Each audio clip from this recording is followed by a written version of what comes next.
এত বড় চাঙড় পড়ে কি ও এটা তো বাথরুমে যাওয়ার কথা। শেরপুর রামচন্দ্রপুরে হাই স্কুলে চাঙড় ভেঙে আহত দুই ছাত্রী।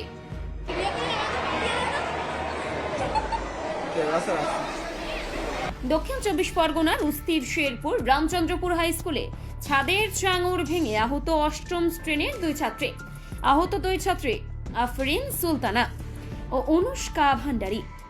আজকের স্কুলের ঘটনার ব্যাপারে কিছু বলুন।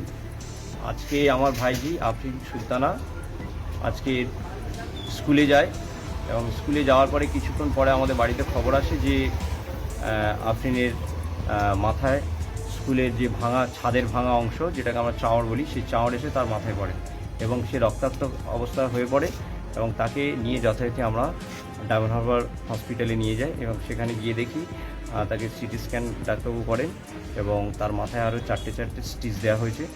প্রশ্নটা এখানে যে দায়বদ্ধতা নিয়ে প্রশ্ন, যেখানে একটা চাঙড় তো আর একদিনের মধ্যে হঠাৎ পড়ে না।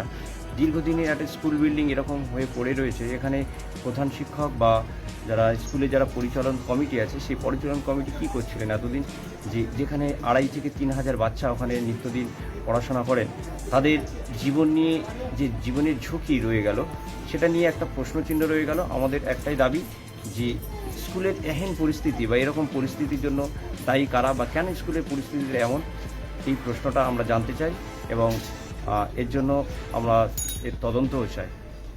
ধন্যবাদ। চকলেট কেক অথবা পেস্ট্রি লাভার, তাহলে আর দেরি না করে আজই চলে আসুন টেস্ট অ্যান্ড বাইটে। কি নেই এখানে!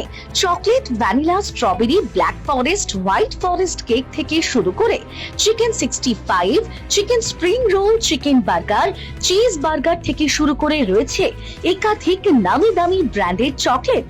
আর এই সমস্ত কিছু পেতে হলে আপনাকে আসতে হবে সরিষা আশ্রম মোড়ে টেস্ট অ্যান্ড বাইটে। এক বাইটে দারুণ টেস্ট। টেস্ট অ্যান্ড বাইট, যে কোনো অনুষ্ঠান, জন্মদিনে আপনার মনের মতো ফ্লেভার এবং ডিজাইনের কেকের অর্ডার নেওয়া হয় এখানে। কন্ট্যাক্ট করুন এই নাম্বারে 7001883594।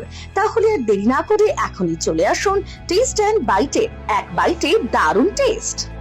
জানা যায় দুপুরে স্কুল চলাকালীন শৌচালয়ের সামনে হঠাৎই চাঙড় ভেঙে পড়ায় ছাদের নিচে থাকা দুই ছাত্রী গুরুতরভাবে জখম হয়। পরে আহতদের হাসপাতালে ভর্তি করা হয়। বর্তমানে দুই ছাত্রীর অবস্থা স্থিতিশীল।